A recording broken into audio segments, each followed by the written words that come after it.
we have already started the chapter number 3, that is inheritance and variation, and today's topic is reasons for the mental success. The reasons for mental success. So today's topic is reasons for the mental success, why the mental succeed and the other failed, and कि Mendel's का जो choice था तो that was very wise choice. तो सबसे पहले reason ये है कि reason for Mendel success and the other field means what, why they can not get the uniform ratio, why they can not get जो सफिशिएंट डेटा कलेक्ट नहीं, analytical और ये क्या बोलते हैं quantitative as well as qualitatively उन्हें क्यों यूनिफॉर्मिटीज नहीं मिली. इस वजह से हमने कहा कि मेंडल्स सक्सीड हुआ एंड अदर फेल्ड हुए. तो सबसे पहले रीजन है Mendel's made a very wise choice in selecting the plant for hybridization. इसका मतलब क्या कि मेंडल्स ने बहुत अच्छा चॉइस किया, मतलब उसका जो चॉइस है, जो क्या चॉइस किया था, पी प्लांट, जिसको हम लोग बोटैनिकल नेम क्या बोला गया है, पाइसम सटाइवम. और ये Mendel's made a very wise choice in selecting the plant for hybridization. और क्यों ऐसा है, luck has also played a very important role उनके सक्सेस में. Luck has also played a very important role in you can say in the success of Mendel's. क्यों? क्योंकि इन्होंने जितने भी क्रॉस किए उसमें कोई इंटरमीडिएट फॉर्म नहीं था. जैसे कि आप जानते हो कि 7 पेयर्स ऑफ कॉन्ट्रास्टिंग कैरेक्टर थे, जैसे हाइट था, फिर colours of the seed, then shape of the seed, color of the pod, shape of the pod, और flower position, flower का जो है color. तो every time he get a uniform, that means always dominant मिला या फिर recessive मिला. So that was Mendel's made a very wise choice by selecting pea plant, and this pea plant, the Pisces sativum, is the botanical name or the scientific name for hybridization technique. So that was the first point. You have to remember these are the reasons for the mental success, and luck has also played a very important role. Second, it is an annual plant. Pisum sativum is an annual plant. Pisum sativum is an annual plant. मतलब क्या, जो ये plant है या इनका जो life cycle है वो 3 to 4 मंथ का होता है. तो within a year you can get at least 3 generation. तो आपको एम्पल ऑफ क्रॉस कर सकते हो. So ample of cross can be perform. ठीक है बेटा. तो ये याद रखना कि Pisum sativum is an annual plant. Annual plant किसको बोलते हैं, जो कि विद इन ईयर, जैसे आपने सुना होगा कि प्लांट के भी जो फॉर्म होते हैं, एनुअल होता है, बाइनियल होता है, पेरिनियल होता है. The life cycle which is completed within the year is known as annual plant.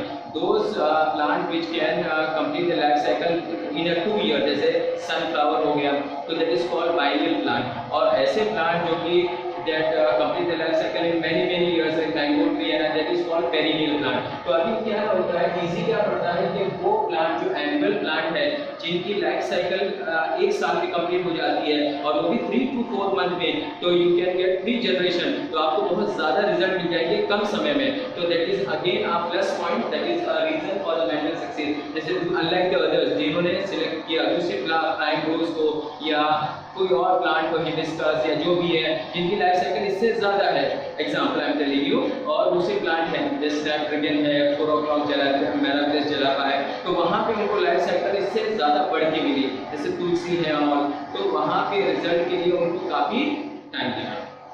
तो यहाँ पे Pisum sativum is an annual plant, 3 to 4 month की उनकी लाइफ स्पैन कंप्लीट हो जाती है, and so the ample of cross can be perform. So you can get a more result in a short period of time.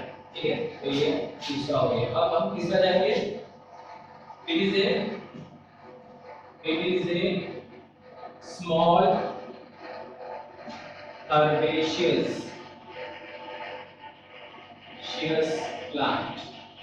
मतलब वो छोटा सा, जैसे आपने प्लांट के लिए और दूसरे फॉर्म्स देख लेंगे, जैसे एक होता है हर्ब्स होता है, जैसे घास फूस हो गए, एक शब्द होता है जो सनफ्लावर जैसी कैटेगरी में आता है, और एक ट्रीज होते हैं जो काफी बड़े होते हैं। तो ये जो पायसन सटाइवर थे जो कि स्वीट पी प्लांट है, जिसको हम लोग क्या बोलते हैं, गार्डन पी प्लांट, तो ये जो थे it is A small herbaceous plant. ये छोटे हर्बेशियस प्लांट हैं जिनमें ज्यादा जगह नहीं लगती, तो इनको क्या है, स्मॉल प्लॉट के अंदर भी हम बहुत अच्छे से ग्रो कर सकते हैं। जैसे कि बोला गया है कि ज्यादातर वो एक्सपेरिमेंट अपने चर्च के पीछे कर लेते थे।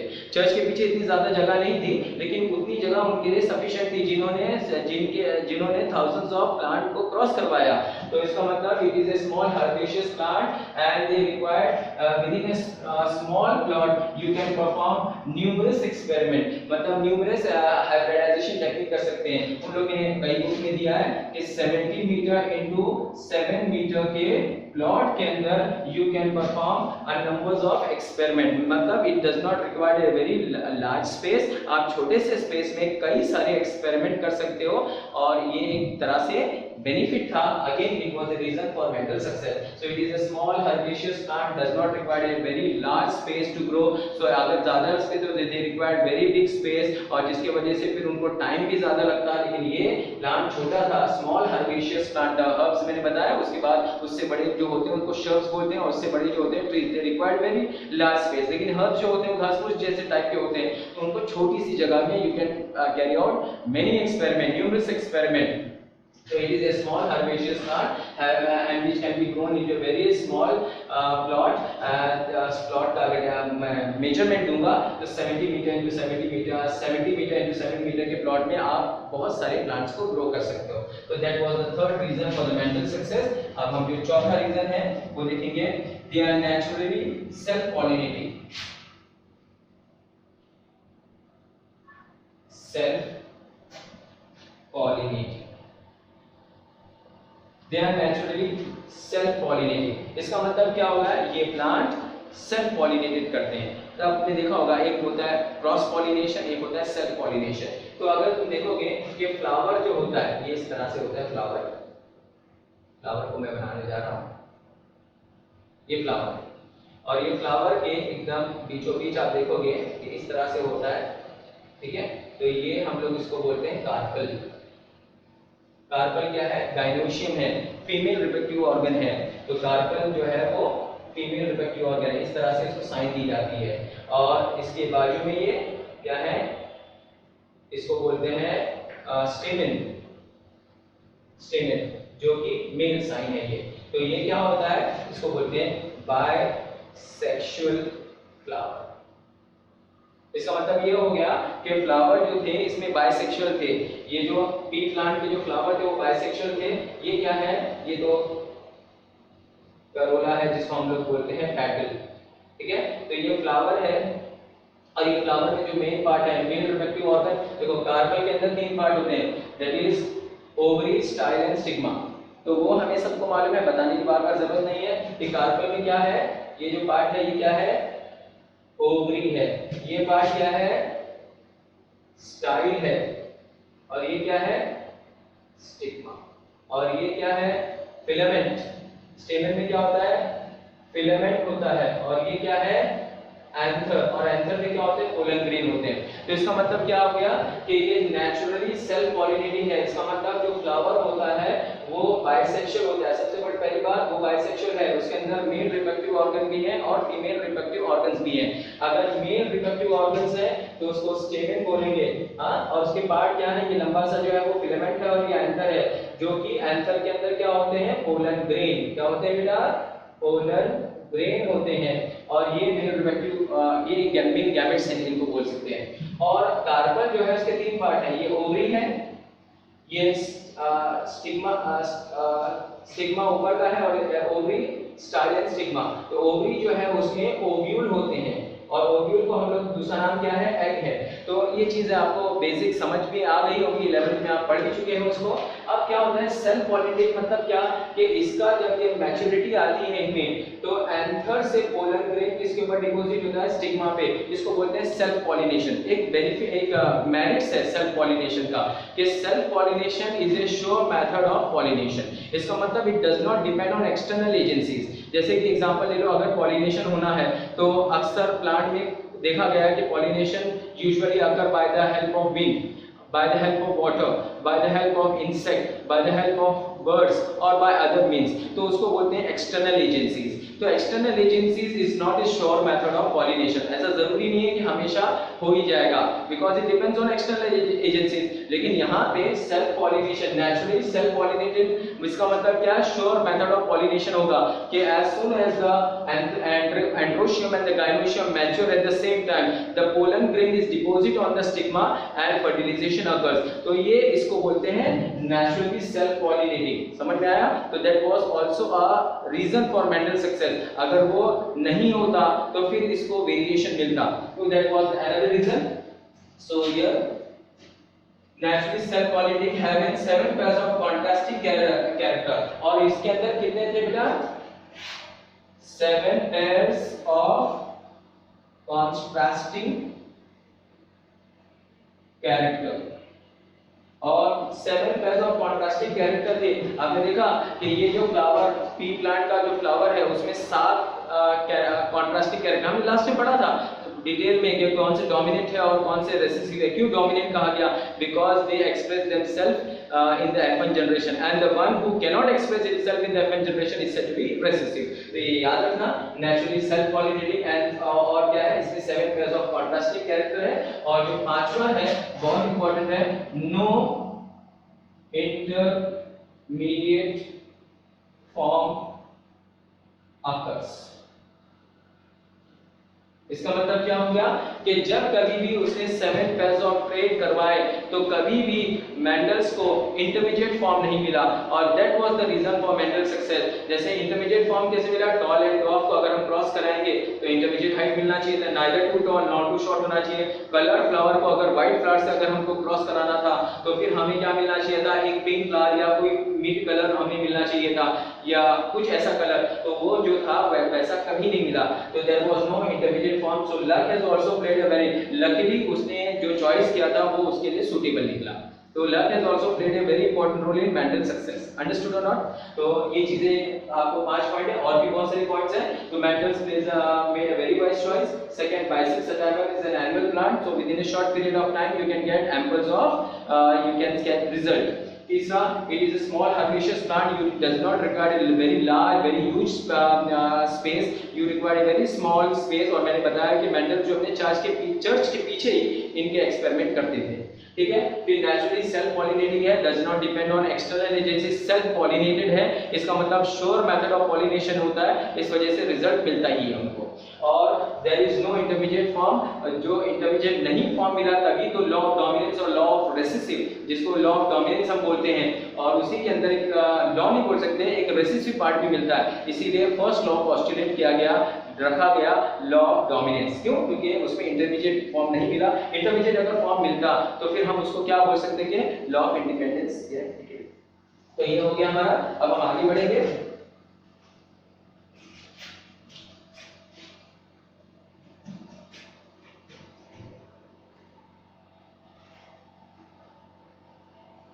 हमारा 6 पॉइंट अभी हमें पढ़ना है, what are the reasons for Mendel success. जो 6 पॉइंट है, flowers are big enough। 6 point, flowers are big enough for easy emasculation। बहुत इंपॉर्टेंट चीज पता लिखिए बेटा, flowers are big enough for easy emasculation। मतलब जैसे कि प्लांट तो छोटा था, हर्बेशियस प्लांट था, एनुअल प्लांट था, with in A small plot you can grow numbers of numerous plant and you can get result also. लेकिन यहाँ पे अक्सर प्रॉब्लम क्या आता था कि प्लांट बड़े हैं, किसी के फ्लावर छोटे छोटे होते हैं, जिसके वजह से क्या हो जाता है, इमैस्कुलेशन में बहुत प्रॉब्लम आता है। पहले मीनिंग समझ लो, व्हाट इज इमैस्कुलेशन, कि इमैस्कुलेशन होता क्या है। तो flowers are big enough for easy emasculation. जैसे कि मैंने बताया, ये फ्लावर है,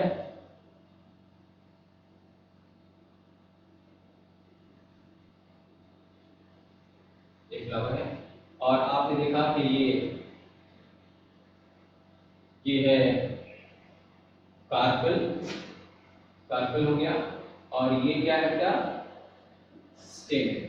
अच्छा, स्टेमेन क्या है, मेल रिप्रोडक्टिव ऑर्गन है, और कार्पल क्या है, फीमेल रिप्रोडक्टिव ऑर्गन है। और आपने अगर इसको ऐसे ही छोड़ दिया गया तो क्या होगा, नेचुरली सेल्फ पॉलिनेटिंग है। इसका मतलब does not depend on external agencies. जब वो दोनों मैच्योर हो जाएंगे, जब फ्लावर खुलेगा, बर्ड कंडीशन के बाद फ्लावर खुलता है, और खुलने के बाद क्या होगा कि स्टेमेन के जो पोलन ग्रेन है वो किसके ऊपर डिपॉजिट हो जाएंगे, स्टिग्मा में, और इसी को बोलते हैं सेल्फ पॉलिनेशन। लेकिन अगर सेल्फ पॉलिनेशन होगा तो कोई वेरिएशन नहीं आएगा, सेल्फ पॉलिनेशन में कोई वेरिएशन नहीं आता। जैसे कि अगर ये रेड या व्हाइट कलर का फ्लावर है तो इसके ऊपर अगर पोलन ग्रेन इसी का गिरता है तो जो सीड्स बनेंगे, फ्लावर के बाद फ्रूट बनता है, फ्रूट के बाद सीड बनता है। सीड को जब हम जमीन में डालेंगे, when we sow the seed, तो हमें जो रिजल्ट मिलेगा वो क्या मिलेगा, वो फ्लावर जो प्लांट ग्रो करेगा और फिर फ्लावर देगा वो व्हाइट हो गया।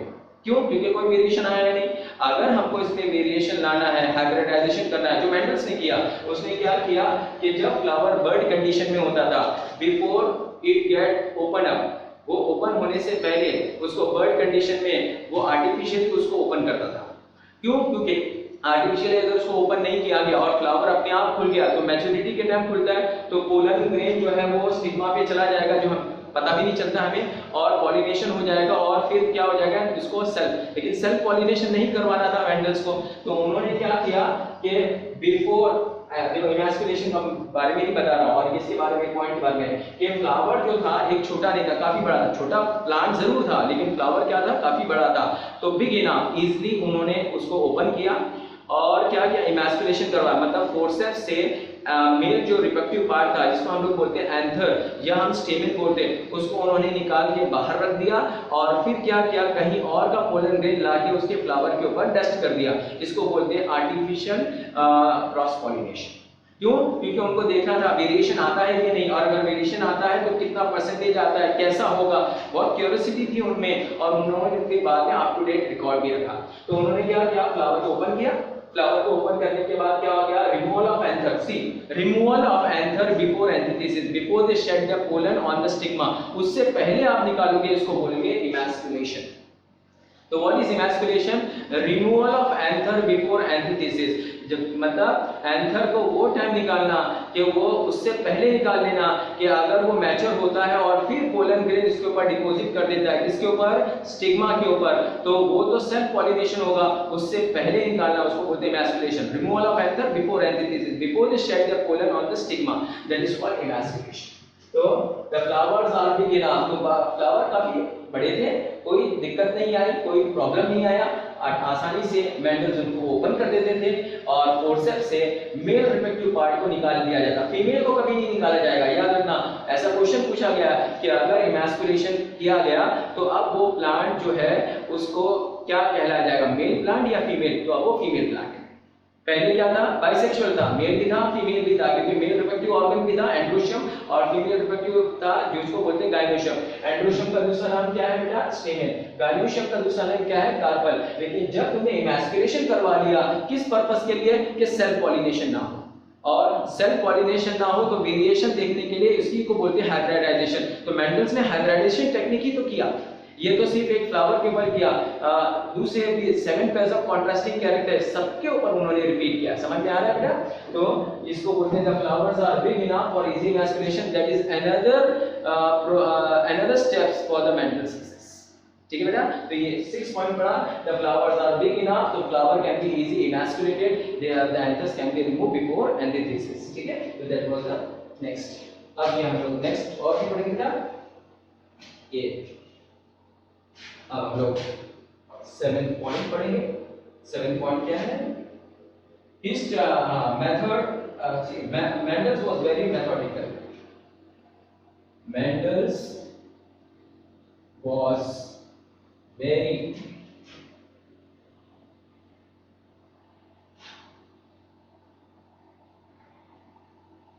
Mendel's was very methodical।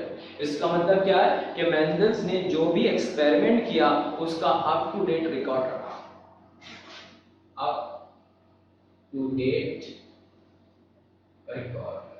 और अप टू डेट रिकॉर्ड जब रखा तो नियरली कितने ईयर्स तक किया? 7 ईयर्स तक उसने एक्सपेरिमेंट किया। मेंडल्स जो थे उन्होंने कितना एक्सपेरिमेंट किया? नियरली फॉर 7 ईयर्स एक्सपेरिमेंट उन्होंने किया, ठीक है। और उसमें Mendel's was very methodical and he has kept up to date record. Up to date record किस किस का? क्वालिटी का भी और क्वांटिटी का भी। तो quality wise and quantity wise. इसका मतलब क्वालिटी कैसी मिली? टॉल मिली, ड्रॉप मिली, इंटरमीडिएट मिली। वो तो इंटरमीडिएट हमें मालूम नहीं है, लेकिन मैंने एग्जांपल दिया कि जो भी उनको टाइप का मिला उसका अप टू डेट रिकॉर्ड का F1 जनरेशन में कितना मिला, F2 जनरेशन में कितना मिला और F3 जनरेशन में कितना मिला, सब date up to date record का। ऐसा नहीं सिर्फ मेमोराइज कर ले कि हाँ इसमें ऐसा मिला, no, he has written date wise कि भाई अगर मैं सीट को क्रॉस करता हूँ शेप के that is round and wrinkled में या फिर इन्फ्लेटेड पॉड या कंस्ट्रिक्टेड पॉड में, तो मुझे क्वालिटी क्या मिलती है, क्वांटिटी क्या मिलती है for all the 7 pairs of contrasting character। याद रहेगा बेटा। तो मेंडल्स जो है he has kept up to date record quality as well as quantitatively, ठीक है बेटा। तो ये चीजें याद रखना। फिर इसके बाद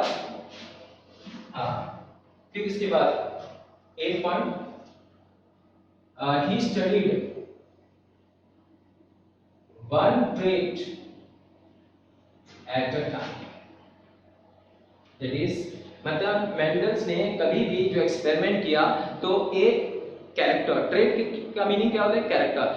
he has taken one trait into consideration unlike the others who has taken whole organism, जिन्होंने पूरे ऑर्गेनिज्म के ट्रेट एक साथ ही ले लिए और जिसके वजह से यूनिफॉर्मिटीज नहीं मिली। इसको यूनिफॉर्मिटीज, इनको यूनिफॉर्मिटीज मिलने का राज यही है कि he has selected one trait at a time। जैसे कि उन्होंने पहले he studied one trait at a time, he selected one trait at a time। trait मतलब क्या बेटा? Character of at a time. जैसे कि एग्जांपल ले लो, जैसे टॉल और डॉग लिया, जिसको हम लोग क्या बोलते हैं? शॉर्ट। तो ये कैरेक्टर उन्होंने एक लिया, ठीक है। फिर उसके बाद अगर उन्होंने येलो राउंड इसके साथ किसके साथ लिया? ग्रीन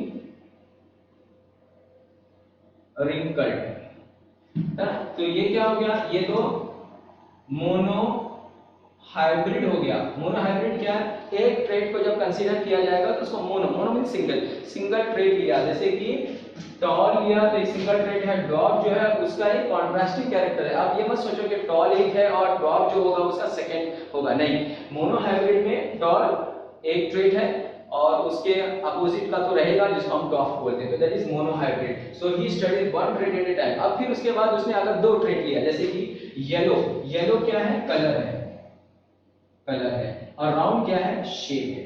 तो किसका है ये? सपोज सीड का है, तो सीड का उसने येलो कलर लिया और शेप क्या लिया? राउंड। तो द सीड दो कैरेक्टर लिए, yellow is one trait and round is another trait.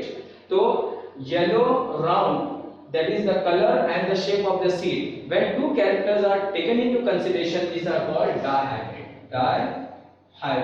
तो उन्होंने फिर क्या किया? मोनो हाइब्रिड के बाद डायहाइब्रिड लिया। अंडरस्टूड और नॉट? और सेम ग्रीन रिंकल, ग्रीन क्या है? ये भी सीड का कलर है। जैसे येलो कलर कैसा है वैसे ग्रीन कलर है, तो सीड का कलर ग्रीन है। रिंकल क्या है? ये शेप है। और यहाँ पे क्या शेप था? राउंड था।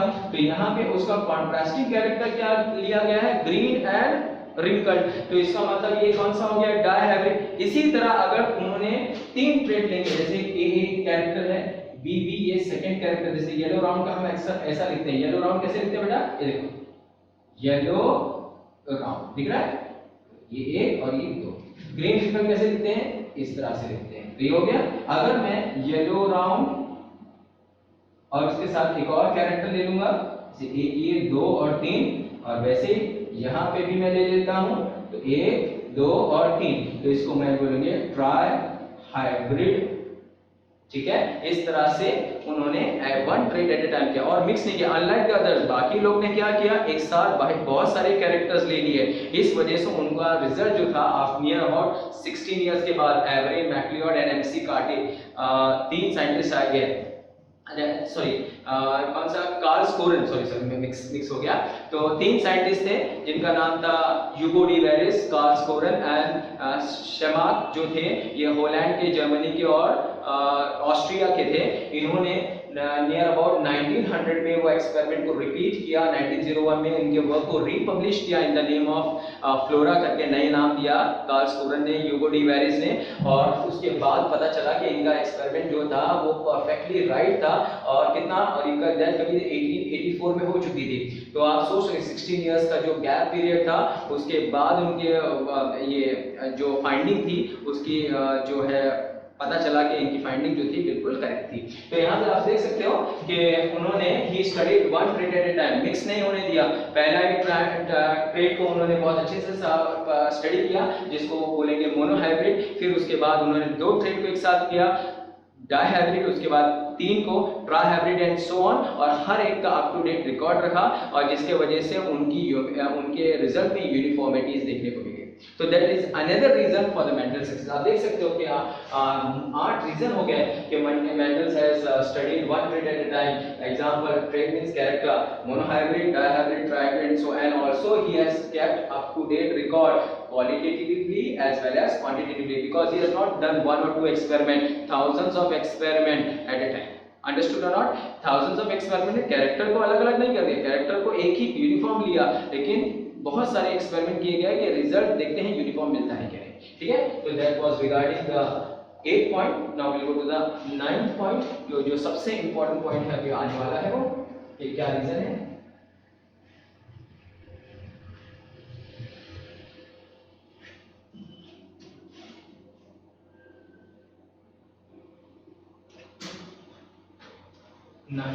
Ninth point, he always started his experiment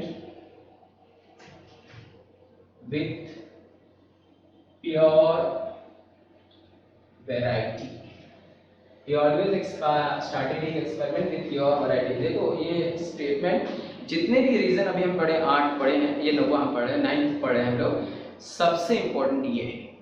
क्या रीजन बताता हूँ कि मेंडल्स का जो सक्सेस था वो इसी के ऊपर डिपेंड था कि ही always started his experiment with a pure variety. अभी हम लोग देखेंगे कि मेंडल्स का जो एक्सपेरिमेंट है, कि इसके बाद का जो टॉपिक है वो टर्मिनोलॉजीज हैं।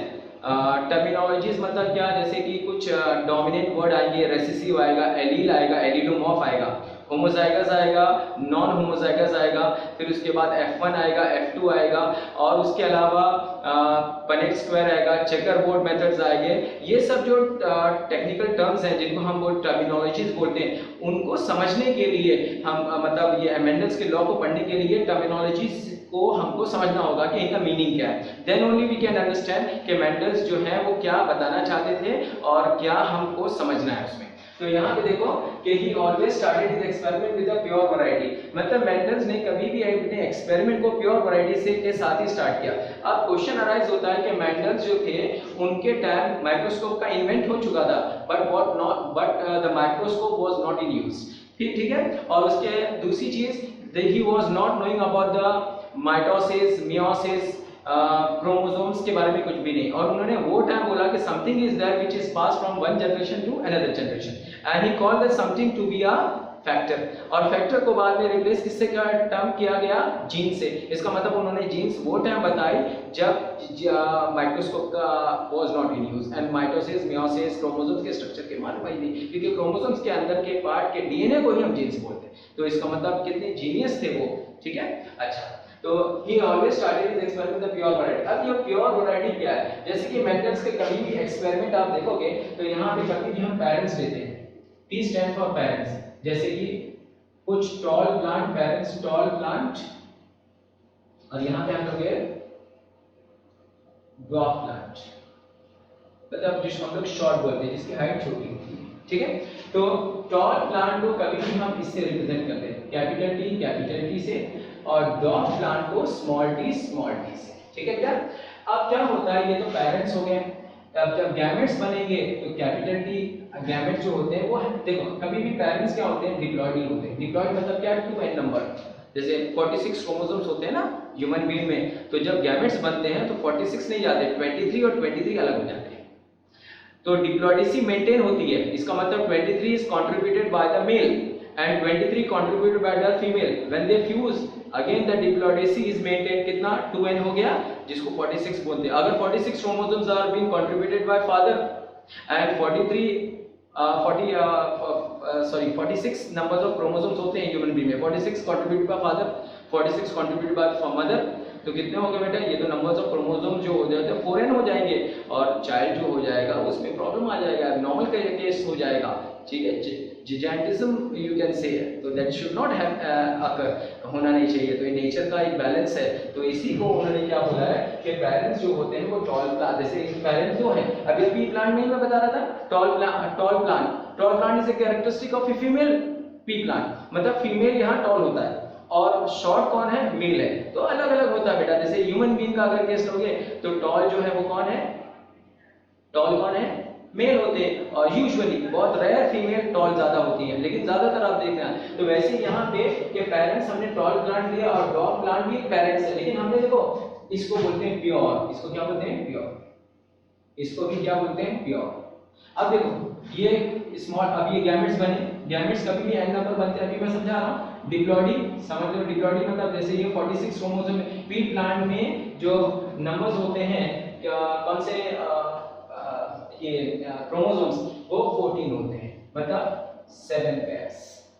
ठीक है, ये याद रखना कि पी प्लांट के अंदर जो नंबर्स ऑफ क्रोमोसोम्स होते हैं वो 14 होते हैं, और कितना अगर हम पेयरिंग करें तो कितने हो गया, 7। तो अगर 14 ये हैं तो अगर गैमेट्स बनेंगे तो कितने बनेंगे, 7। समझ में आया। तो अभी यहाँ पे ये हो गया, ये स्मॉल टी हो गया। ठीक है, दोनों मिलकर क्या बनाएंगे, कैपिटल टी स्मॉल टी। तो ये हो गया F1 generation, first female generation. अच्छा, तो ये क्या है, ये भी टॉल है, क्या है बेटा, टॉल। अब तुम टॉल को डिफरेंस देखो, ये भी टॉल है, ये टॉल है, और ये भी टॉल है। तो ये कैसा, ये प्योर टॉल है और ये हाइब्रिड टॉल है। समझ में आया, हाइब्रिड टॉल, इसका मतलब ये दोनों है, कैपिटल टी भी है, स्मॉल टी, ये इंटरमीडिएट हाइट नहीं है। इंटरमीडिएट हाइट क्यों मैंने बोला कि मेंडल्स का रीजन क्या था सक्सेस का, कि उन्होंने जितने भी एक्सपेरिमेंट किए उसमें कभी इंटरमीडिएट हाइट नहीं मिली, या इंटरमीडिएट फॉर्म्स ही नहीं मिले। जैसे रेड और व्हाइट को उन्होंने क्रॉस किया, तो हमारे हिसाब से होना चाहिए था पिंक, रेड भी तो आना चाहिए था, व्हाइट भी आना चाहिए था, पिंक बनाना चाहिए था, लेकिन नहीं, हमेशा उनको रेड मिला या फिर व्हाइट मिला। तो इसको बोलते हैं कंप्लीट डोमिनेंस। इसका मतलब उनमें इंटरमीडिएट फॉर्म नहीं था। जैसे टॉल प्लांट को अगर हम क्रॉस करेंगे तो हमारा सपोजिशन क्या रहेगा कि भाई हमको इंटरमीडिएट हाइट मिलना चाहिए, ना ज्यादा टॉल मिलना चाहिए ना ज्यादा डॉफ मिलना चाहिए, लेकिन उनको क्या मिला, टॉल मिला या फिर डॉफ मिला। इसका मतलब ये हो गया कि इंटरमीडिएट कैरेक्टर्स होते हैं वो कभी नहीं मिले। तो वैसे यहाँ पे tall plant when cross with the drop plant, तो F1 जनरेशन क्या मिला, टॉल ही मिला। लेकिन ये टॉल कैसा है, हाइब्रिड टॉल, और ये टॉल क्या है, प्योर टॉल। ये प्योर क्या है, इसका मतलब सेम रहेंगे तो प्योर। तो मेंडल्स को कैसे पता चला, जैसे कि अगर मैं ये टॉल, अभी मैंने ये बता दिया, ये भी टॉल था, कैपिटल टी भी क्या था, टॉल था, कैपिटल टी स्मॉल टी भी टॉल था, और कैपिटल टी भी क्या था, टॉल था। तो मेंडल्स को कैसे पता चला, जब माइक्रोस्कोप तो था ही नहीं वो टाइम, क्रोमोसोम्स के बारे में पता ही नहीं, और ये तो जीन्स है बेटा, ये आप देख रहे हो, it is a form of genes. ये फॉर्म ऑफ जीन्स को अभी हम पढ़ेंगे, एलील बोलते हैं। अभी पढ़ेंगे what is allele and what is allelomorph. तो ये अभी पढ़ना है बेटा, आज ही पढ़ेंगे इंशाल्लाह। टर्मिनोलॉजीज अभी यहाँ हम स्टार्ट करने जा रहे हैं, तो इसके बाद टर्मिनोलॉजी स्टार्ट करेंगे। तो यहाँ पे तुम देखोगे कि जो पेरेंट्स होते हैं वो टॉल हैं, लेकिन ये प्योर टॉल है, और ये प्योर डॉफ्ट है। ये भी टॉल है लेकिन वो हाइब्रिड टॉल है। तो Mendel's always started the experiment with pure variety. Mendel's को कैसे पता चला कि ये टॉल वो रिजेक्ट कर देता था, ये टॉल नहीं लेता था, यही टॉल लेता था, कैसे पता चला, वो टाइम तो माइक्रोस्कोप भी नहीं था। तो मेंडल्स ने एक एक्सपेरिमेंट कैसे करते थे, जो 3 जनरेशन तक टॉल देते थे उनको प्योर टॉल माना जाता। जैसे कि एग्जांपल, ये टॉल है, हाँ, और ये भी टॉल है, इनकी सीड कलेक्ट किया जाएगा और इनकी भी सीड कलेक्ट किया जाएगा, ठीक है, और इन दोनों की सीड को जमीन में डाल दिया जाएगा, जिसको सोइंग ऑफ सीड बोलते हैं। Then we water the seed, बराबर, ये जर्मिनेशन का प्रोसेस है। फिर इन दोनों की सीड फिर कलेक्ट की जाएगी। हाँ, सीड को कलेक्ट करने के बाद जमीन में डाल दिया जाएगा, प्लांट को ग्रो होने दिया। अगर 3 जनरेशन तक, 3 जनरेशन तक, इन दोनों में से 3 जनरेशन तक जिसने कंटिन्यू टॉल दिया, उसमें ड्रॉप बीच में नहीं आया, तो उसको प्योर माना जाता था। तुम समझे? वापस समझा देता हूं कि उसने प्योर वैरायटी कैसे पता चला। उसने क्या किया, सीड को कलेक्ट किया, टॉल प्लांट के सीड को कलेक्ट किया, 10 सीड कलेक्ट किया और जमीन में डाल दिया। जब जमीन में डाल दिया तो फर्स्ट जनरेशन में क्या हो गए, टॉल प्लांट, जैसे समझ लो 60 टॉल प्लांट ग्रो हुए और 3 ड्वार्फ को हटा दिया और 3 जो 7 टॉल प्लांट थे उनके सीड को कलेक्ट कर लिया। फिर सेकेंड जनरेशन में फिर उनकी सीड को क्या किया, वो प्लांट को ग्रो होने लगा, उनके सीड को कलेक्ट किया, फिर जमीन में डाल दिया। अब जब जमीन में डाल दिया तो सेकंड जनरेशन में क्या हो गया, 5 टॉल थे और 2 जो थे वो ड्वार्फ निकले। 2 ड्वार्फ को डिस्कार्ड कर दिया, रिजेक्ट कर दिया और 5 जो थे उनके सीड को फिर कलेक्ट कर लिया। फिर 5 को वापस जमीन में डाला गया और उसमें से उसने देखा कि 2 प्लांट टॉल थे, बाकी सब क्या थे, ड्वार्फ थे, तो वो 2 प्लांट को उसके सीड कलेक्ट कर लिया। नाउ दिस थर्ड जनरेशन तक उन्होंने टॉल मिला, ये 2 plant, that is considered to be pure tall. और इसी तरह ड्वार्फ का 3 जनरेशन तक अगर उनको ड्वार्फ कंटिन्यू मिला तो इसको क्या बोलेंगे, प्योर ड्वार्फ। और हमेशा यही करते थे। अच्छा, दूसरे साइंटिस्ट ने क्या किया, उन्होंने ये सब नहीं किया, इतना मगजमारी नहीं की। उन्होंने क्या देखा, टॉल है, ये ही पता कर पाया कि कौन सा वो हाइब्रिड टॉल है कि प्योर। और जब कभी भी, जैसे अभी एग्जांपल ले लो, उनको क्रॉस कर दिया इससे, तो उनको इधर रेशियो जो है, रेशियो डिफरेंट मिलेगा। और अगर आप ये क्रॉस करते हो इसको जैसे प्योर और ये क्या है, हाइब्रिड, तो ये जो क्रॉस करोगे इसका रेशियो अलग मिलेगा, इसका रेशियो अलग मिलेगा। और मेंडल्स को हमेशा यही रेशियो मिलता था, क्योंकि वो 3 जनरेशन तक एक ही प्योर वैरायटी, मतलब 3 जनरेशन तक अगर एक ही कैरेक्टर मिलता था, एक ही ट्रेट मिलता था, उसको वो प्योर मानते थे। और जिसके अंदर वेरिएशन आ जाता था उसको डिस्कार्ड कर देते थे। तो हमेशा उनका जो सक्सेस मिलने का राज जो सबसे इंपॉर्टेंट है कि ही always started his experiment with the pure variety. और प्योर वैरायटी कैसे है, अब टिल 3 कंटिन्यूअस 3 जनरेशन तक अगर सेम कैरेक्टर मिलते हैं तो it is considered to be pure. चाहे वो प्योर टॉल हो, चाहे वो प्योर ड्वार्फ हो, चाहे वो प्योर राउंड मतलब राउंड हो या रिंकल्ड हो या कोई भी और दूसरे कैरेक्टर, ऐसे 7 कैरेक्टर्स हैं, आपको तो मालूम ही है। ठीक है बेटा, तो ये याद रहेगा। तो ये 9 हो गया। अगर कोई 10वां कैरेक्टर है वो भी हम देखेंगे। हाँ ठीक है, तो ये 9 कैरेक्टर्स ही उन लोगों ने तुम्हारे बुक में दिया है। और ये क्या क्वालिटेटिव एंड क्वांटिटेटिव एनालिसिस करते रह गए और ये हमको 10 पॉइंट का, सॉरी 9 अप्रोक्सीमेटली 9 पॉइंट्स हमने पढ़ा। What are the reasons for Mendel success, hope you have understood this and this 9th is very very important, क्योंकि मेंडल्स का सक्सेस ये मिला। बाकी 16 साल तक जो एक्सपेरिमेंट है उसमें भी रिजल्ट में डेविएशन आया, जो यूगो डी वेरिस में, कार्लस्कोरन में और शेमार्क में। क्यों ऐसा आया, क्योंकि उन्होंने प्योर वैरायटी से नहीं क्रॉस किया। बाय फ्लूक जब उनको प्योर वैरायटी मिल जाती थी तो रेशियो अलग, और जब हाइब्रिड वैरायटी मिलती थी तो रेशियो अलग। इसी में वो कंफ्यूज होते थे, बोले एक बार हमको ऐसा मिल रहा है, एक बार ऐसा मिल रहा है। That was the reason they failed. समझ में आया, they were not success। और Mendel succeed because he always started his experiment with the pure variety and how he has done pure variety, how he has selected the pure variety up till 3 generation। जिसने वही character continuous दिया उसको उसने pure मान लिया, और अगर वो बीच में कोई और कैरेक्टर देता तो उसको डिस्कार्ड कर दिया जाता। तो that was the reason for Mendel success। तो hope you have understood the reason for Mendel success। अब हम लोग कुछ जेनेटिक टर्मिनोलॉजीज पढ़ेंगे जो मेंडल्स को समझने के लिए काम देगा। ठीक है, चलो लेट्स स्टार्ट।